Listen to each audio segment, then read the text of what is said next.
জনপ্ৰিয় সূৰুযমুখী ধাৰাবাহিকখনৰ আজিৰ খণ্ডটি চাবৰ বাবে বহুত বেছি ভাল লাগিব কিয়নো আজিৰ খণ্ডটিত আপোনালোকে দেখিবলৈ পাব শেৱালীয়ে শুনক তুমি যে ঘৰত পুনৰ উভতি যোৱা মই আৰু তোমাৰ জীৱনলৈ কেতিয়াও নাযাও গুছি আহিছো যদি তোমাৰ জীৱনত গৈ মই কাইদ হ'বলৈ নিবিচাৰো এই বুলি শুনক কয় আৰু তেতিয়া শুনে উত্তৰ দি মই যে নিজ ইচ্ছামতে তোমাক নিবলৈ আহিছো তোমাৰ অনুপস্থিত যে মই একেবাৰে খুশি নহয় এই বুলি শেৱালীক কয় আৰু শেৱালী তেতিয়া বহুত বেছি আবেগিক হৈ পৰে ইফালে আপোনালোকে আজিৰ খণ্ডটি দেখিবলৈ পাব পৰিয়ে ভগৱানৰ ওচৰত প্ৰাৰ্থনা কৰিব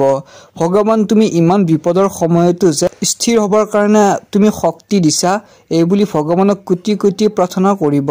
অৰ্থাৎ ধন্যবাদ দিব এতিয়া বাৰু আজিৰ খণ্ডটিত শুনে শেৱালীক লৈ যাবনে নে শুন অকলে উভতি যাব লগতে পৰি বিয়াখনৰ বিষয়ে আজিৰ খণ্ডটিত আপোনালোকে কি দেখিবলৈ পাব গতিকে জানিব পাব আপোনালোকে সম্পূৰ্ণ খণ্ডটিত সূৰুযমুখী ধাৰাবাহিকখনৰ আজিৰ খণ্ডটি চাবৰ বাবে বহুত বেছি ভাল লাগিব আপোনালোকেও যদি সূৰুযমুখী ধাৰাবাহিকখন চাই ভাল পায় তেনেহলে প্লিজ ভিডিঅ'টিত লাইক কৰাৰ লগতে মোৰ এই চেনেলটো সাবস্ক্ৰাইব কৰি কাষত থকা বেল আইকনটো প্ৰেছ কৰিবলৈ একদমেই নাপাহৰিব ভিডিঅ'টো চোৱাৰ বাবে অশেষ ধন্যবাদ